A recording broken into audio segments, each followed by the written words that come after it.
Hello, friends. Jim here. Well, as we see right here in the headline, published in EOS, Atlantic hurricanes are intensifying faster. Warmer waters and other factors are allowing Atlantic hurricane to grow stronger faster. Where have we heard this before? I wonder. Only I've been talking about this for how long? So this is Hurricane Lee going across the Atlantic on the 12th of September 2023. The storm intensified rapidly, growing from a Cat 1 to a Cat 5 in just 24 hours. And that is a common occurrence. Right, we had Otis over there on, towards the Pacific side. That went from a tropical storm to a Cat 5 in less than 24. This seems to be what's taking place now, because there's so much heat energy in the ocean, and we know that warm waters fuel hurricane.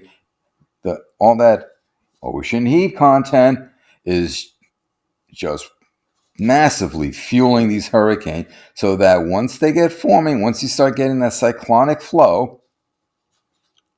they ramp up quickly, and often less than 24 hours.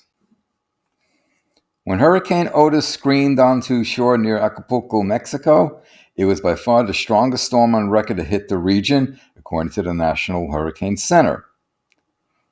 A day before, it was a tropical depression, tropical storm. Otis strengthened faster than nearly any other hurricane observed by scientists. The storm winds increased by 50 meters per second, 115 miles per hour, in just 24 hours, and it grew from a Cat 1 to a Cat 5 in just hours. It started out as, of course, a tropical storm, tropical depression, and it quickly ramped up to a Category 1, then ramped up to Category 5. With some of the high winds that we are now recording, we need another category. We need a Category 6, in all seriousness. We're seeing a lot more storms with wind speeds in excess of 160 miles per hour approaching 200 miles per hour. That kind of explosive intensification aligns with a recent trend towards more rapid hurricane intensification as climate change warms waters around the world. Otis is a Pacific storm, but the Atlantic Ocean is not immune to the trend. Peak intensification rates for Atlantic hurricanes were as much as 29% higher in the past 20 years compared with the 1970s and 80s. And that's according to a new study published in Scientific Reports. Storms that intensify especially quickly can often be hard to forecast, said Andra Garner, a climate scientist at Rowan University, sole author of the study. This creates challenges when you add to that the fact that hard to plan for. All hurricanes start as smaller storms, becoming stronger and more organized as they feed on warm waters that drive powerful updrafts. When a hurricane's winds increase by at least 15 meters per second, 30 knots, 35 miles per hour, in a 24-hour period, it is said to be rapidly intensifying. Right? So they're saying, 15 meters per second. And what did Otis do? 50 meters per second. More than 3 times as much. You go to bed thinking it's going to be a Category 1. You wake up, it's a Category 5. Said Karthik Balagura, a climate scientist at the Pacific Northwest National Laboratory who researches hurricane intensification. Not affiliated with this study we're discussing. Climate change is the obvious culprit for why more storms are falling into that category, though the full story is likely more nuanced. We know that as humans have warmed the planet, about 90% of that excess energy and warmth has gone into the oceans. We also know hurricanes require warm water to intensify, and especially to intensify quickly. Well, duh. This is exactly what's going on. You have all that ocean heat content. The stratification that is resulting is keeping that heat energy in the upper layers, not sequestering to depth. Of course, it's going to drive this.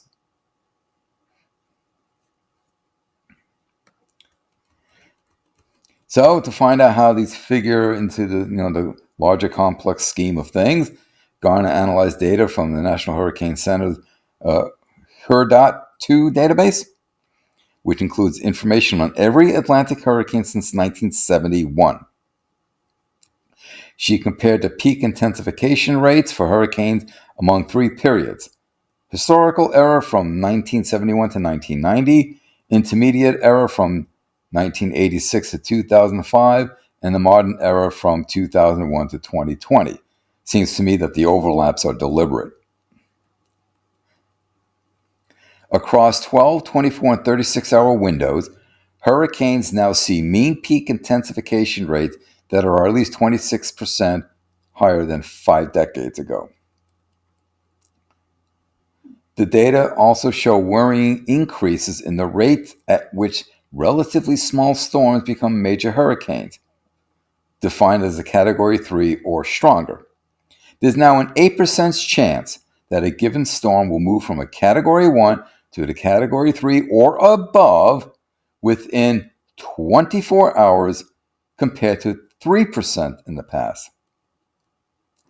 Seeing that rate more than double across a 24-hour or 36-hour window was something that definitely caught my attention.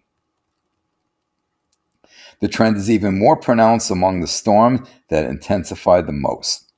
Between 1971 and 1990, just 13 storms grew from tropical storms to major hurricanes in 36 hours. In the past 20 years, 49 storms made that jump. Wow. That's pretty wild. Something that's statistically impossible without a corresponding increase in intensification rates, according to Garner's research. Garner found increases in the odds of a hurricane intensifying rapidly along the U.S. Atlantic coast, as well as in the southern Caribbean and the tropical eastern Atlantic, but not in the Gulf of Mexico. Probably due to the nature of the basin, the physics involved. It's also becoming more likely for storms to intensify when they're near the coast as opposed to far out over the ocean, she found. This could make forecasting and preparing for strong storms even more difficult. Stronger storm surges makes sense, right? If you have more intense hurricanes, you're going to have stronger storm surges. The paper lines up with previous studies showing increases in hurricane intensification in the Atlantic and beyond, including near coast. But where other studies focused on specific regions and often looked only at hurricanes that intensified rapidly, the new study is much broader. Garner showed that regardless of location or hurricane strength, the same trend holds.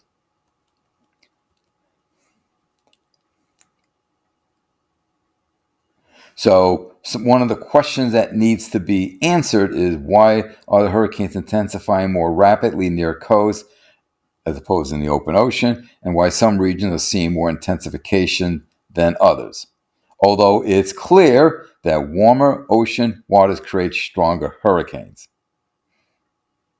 Perhaps other factors, humidity, wind shear, atmospheric rotation, needs to be considered as well. Well, it kind of makes sense. But the main driver is, of course, that ocean heat content.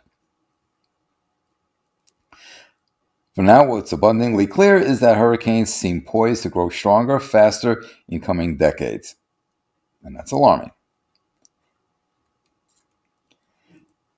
As I said before, as I just mentioned, stronger storms, faster wind speed, you're going to have a bigger push. You're going to push on the water because you have the wind forcing on the water. So you're going to get higher storm surges. And depending when it times, high tide, low tide, whatever, you can get some devastating results as that moves onto land. I think that's what happened with Storm Sandy, is that you had the storm surge that coincided with a high tide. And it just went ba-boom. So this really shouldn't come as a surprise that Atlantic hurricanes are intensifying faster, getting stronger. And it's, due to the ocean heat. So there you have it. Until next time.